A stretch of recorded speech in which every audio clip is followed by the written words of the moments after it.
जीवन का हर क्षण निर्णय का क्षण होता है। प्रत्येक पद पर दूसरे पद के विषय में कोई निर्णय करना ही पड़ता है और निर्णय अपना प्रभाव छोड़ जाता है। आज किए गए निर्णय भविष्य में सुख अथवा दुख निर्मित करते हैं, ना केवल अपने लिए, अपने परिवार के लिए भी, आने वाली पीढ़ियों के लिए भी। जब कोई दुविधा सामने आती है तो मन व्याकुल हो जाता है, अनिश्चय से भर जाता है। निर्णय का वो क्षण युद्ध बन जाता है और मन बन जाता है युद्ध भूमि। अधिकतर निर्णय हम दुविधा का उपाय करने के लिए नहीं, केवल मन को शांत करने के लिए लेते हैं।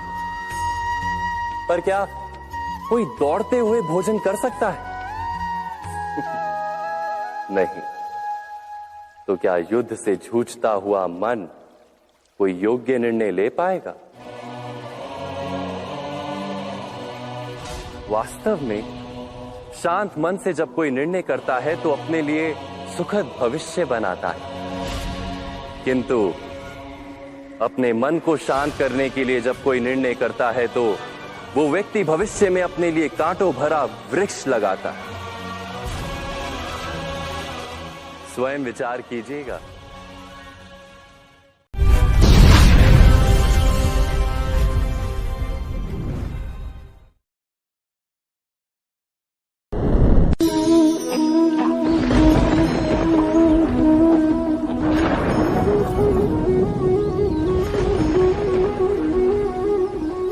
सपनों और पूर्वाभासों के आधार पर हम भविष्य के सुख दुख की कल्पना करते हैं।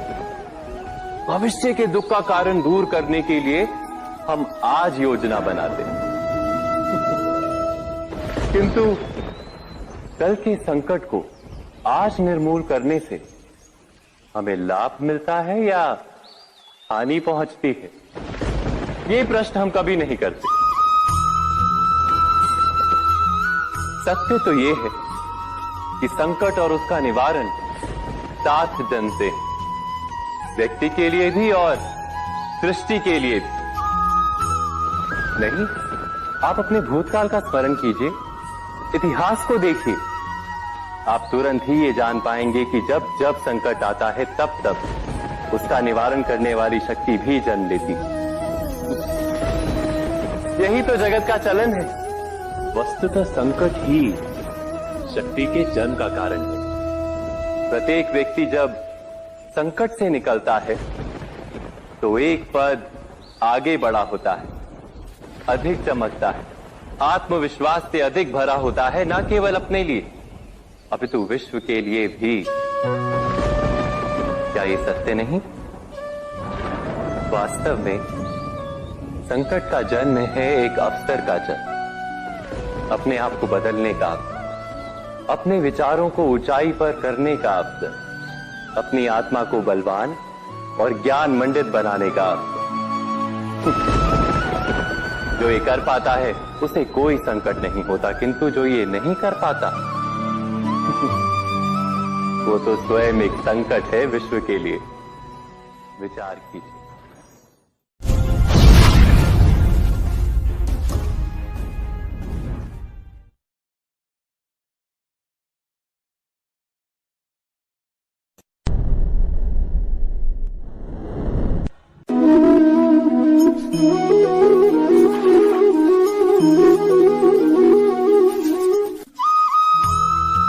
जीवन में आने वाले संघर्षों के लिए जब मनुष्य स्वयं को योग्य नहीं मानता, जब उसे अपने ही बल पर विश्वास नहीं रहता, तब वो सद्गुणों को त्याग कर दुर्गुणों को अपनाता है।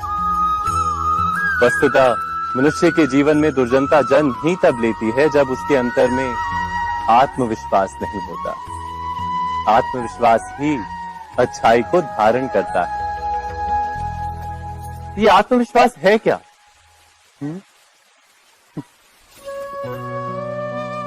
जब मनुष्य ये मानता है कि जीवन का संघर्ष उसे दुर्बल बनाता है, तो उसे अपने ऊपर विश्वास नहीं रहता।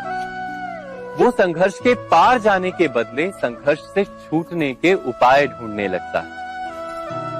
किंतु जब वो ये समझता है कि ये संघर्ष उसे अधिक शक्तिशाली बनाते, ठीक जैसे व्यायाम करने से देह की शक्ति बढ़ती, तो प्रत्येक संघर्ष के साथ उसका उत्साह बढ़ता है। अर्थात आत्मविश्वास और कुछ भी नहीं, मन की स्थिति, जीवन को देखने का दृष्टिकोण मात्र है। और जीवन का दृष्टिकोण तो मनुष्य के अपने वश में होता है।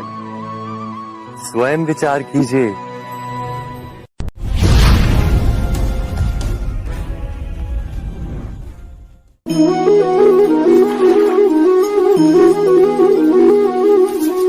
पिता सदा ही अपने संतान के सुख की कामना करते, उनके भविष्य की चिंता करते रहते।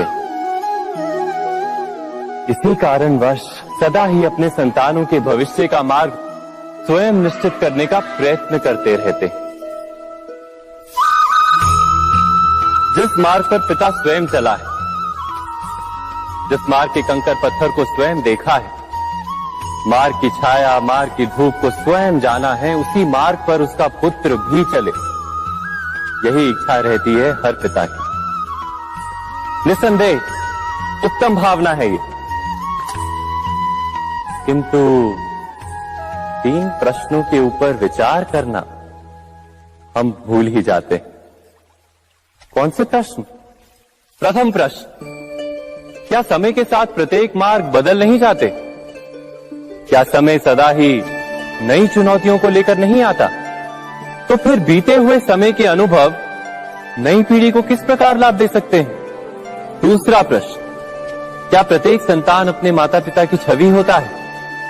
हाँ, संतानों को संस्कार तो अवश्य माता पिता देते हैं, किंतु भीतर की क्षमता तो ईश्वर देते हैं। तो जिस मार्ग पर पिता को सफलता मिली है, विश्वास है कि उसी मार्ग पर उसकी संतानों को भी सफलता और सुख प्राप्त होगा। तीसरा प्रश्न, क्या जीवन के संघर्ष और चुनौतियां लाभकारी नहीं होती? क्या प्रत्येक नया प्रश्न एक नए उत्तर का द्वार नहीं खोलता? तो फिर संतानों को नए नए प्रश्नों, संघर्षों और चुनौतियों से दूर रखना, ये उनके लिए लाभ करना कहलाएगा या हानि पहुंचाना? अर्थात जिस प्रकार संतान के भविष्य का निर्माण करने के बदले उसके चरित्र का निर्माण करना श्रेष्ठ है, वैसे संतानों के जीवन का मार्ग निश्चित करने के बदले उन्हें नए संघर्षों के साथ जूझने के लिए मनोबल व ज्ञान देना अधिक लाभदायक नहीं होगा? स्वयं विचार कीजिए।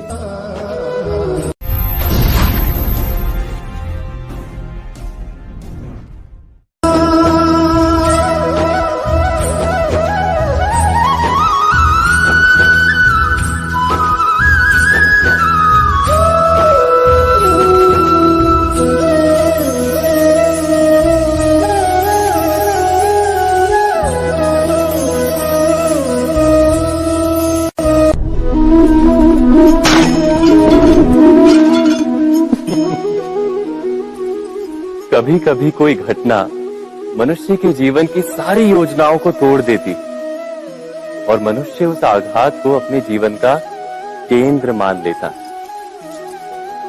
पर क्या भविष्य मनुष्य की योजनाओं के आधार पर निर्मित होते हैं? नहीं। जिस प्रकार किसी ऊंचे पर्वत पर सर्वप्रथम चढ़ने वाला उस पर्वत की तलाई में बैठकर जो योजना बनाता है, क्या वही योजना उसे उस पर्वत की चोटी तक पहुंचाती है? नहीं, वास्तव में वो जैसे जैसे ऊपर चढ़ता है वैसे वैसे उसे नई नई चुनौतियां, नई नई विडंबनाएं, नए नए अवरोध मिलते हैं। प्रत्येक पद पर वो अपने अगले पद का निर्णय करता है। प्रत्येक पद पर उसे अपनी योजनाओं को बदलना पड़ता है। कहीं पुरानी योजना उसे खाई में ना ढकेल दे। वो पर्वत को अपने योग्य नहीं बना पाता, केवल स्वयं को पर्वत के योग्य बना सकता है।